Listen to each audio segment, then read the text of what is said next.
Hello, and welcome to another Karen's Corner. I'm Karen Ventrice, one of the learning specialists here at CMS. One of the things I miss most in this world is some good old-fashioned correspondence.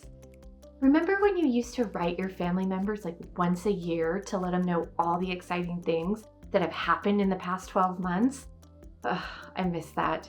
And postcards. How much fun are postcards? I love receiving a postcard. But the worst part of all of that was when the post office lost your letter. I mean, how is my grandmother going to know that the sweater that she spent the last 12 months knitting for me, whether or not it fits?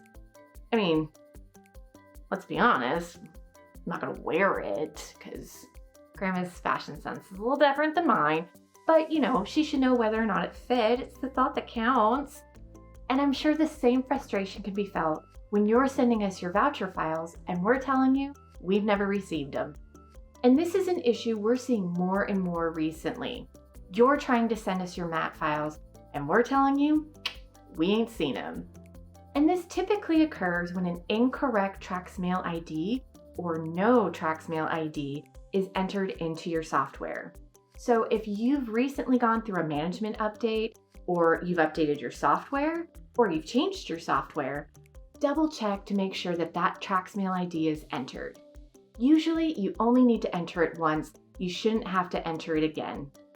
Because really, the TRACS Mail ID is needed for the MAT files to make it to IMAX, because CMS can only see the voucher and tenant files once they're in IMAX. And if you're ever unsure what TRACS Mail ID you need for your state, well, I've got them up on the screen for you. If your property is in Washington State, use the ID ending in 22802. For Nebraska, use the TRACS Mail ID ending in 27618. For Utah, make sure it ends in 27617. And if you're an 811 property in Washington State, be sure to use the TRACS Mail ID ending in 35894. That's all I have for you today. Thanks so much for joining me. If you have a question or situation you would like help with on Karen's Corner, please submit those to marketing@cms-results.com. I hope you have a wonderful rest of August before the beginning of school. And remember, you always have a supporter in Karen's Corner.